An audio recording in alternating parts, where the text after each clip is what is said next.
uncertain of yourself. Just like my son. He's being coached down by me. I'm coaching him. Come on, come on, come on. Come to the end. He's taking little steps, right? You take little steps. Just take little steps. Don't think about what you're going to do at the end of the diving board. Just take little steps.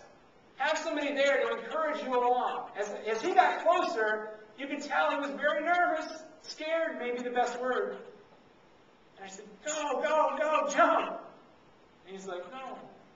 And you're going to say that too. Unless you have somebody that really encourages you, and if you really want to do whatever it is that you put your heart to.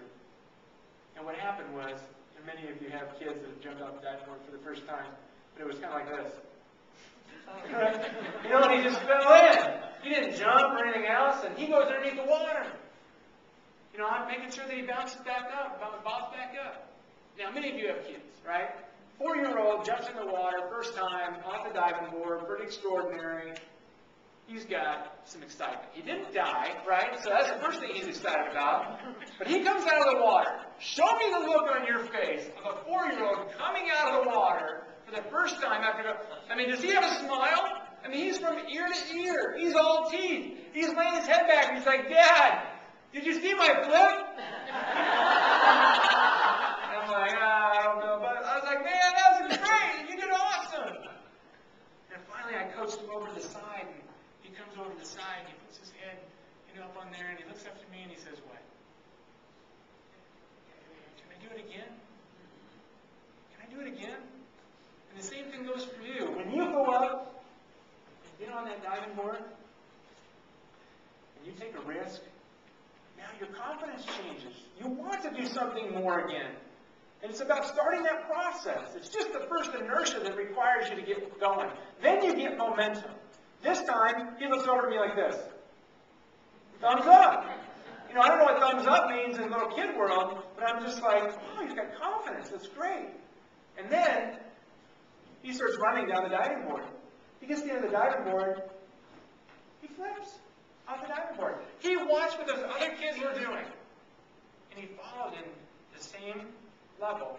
Now, he wasn't bouncing off the thing. He just ran and threw his legs over. He did not know the pain of not securing the flip. If you know what I'm talking about? Anybody ever done that? Right? He didn't know that yet, but he still followed what somebody else did, and he achieved it.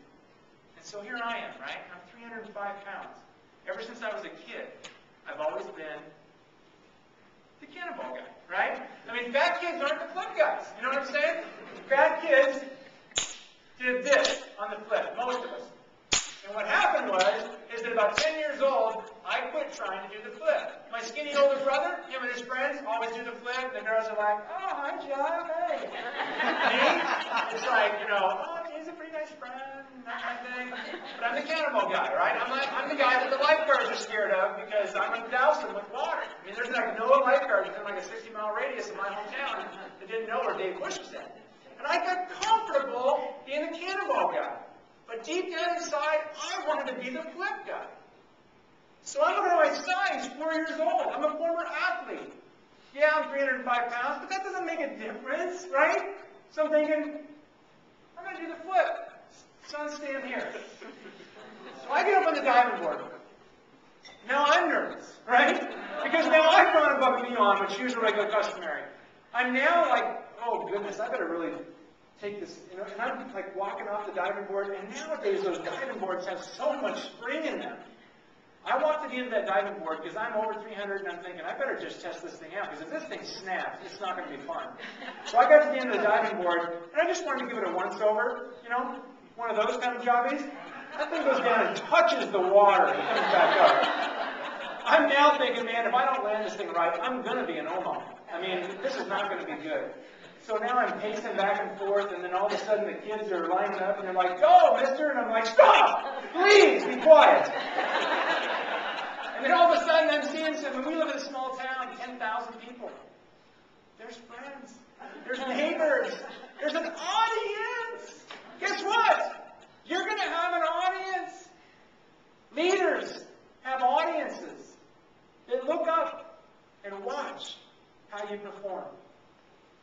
I'm now nervous of what they're going to say if I don't do this right, right? I mean, nobody wants to be made fun of if you fall short. But finally, I just got the courage and I went out there, bounce, threw my legs over. What happens? No, I didn't do a flip. I wanted to do the flip, but I didn't do the flip. That came out, right? Exactly what I remembered when I was 10 years old.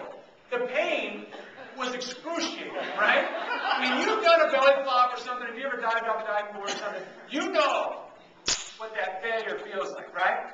In my situation, the pain was excruciatingly bad. As I was going underneath the water, and many of you have had this before, where you've been around some friends, and as you're going underneath the water, you're thinking, it hurts really bad, but did it sound as bad as it hurt?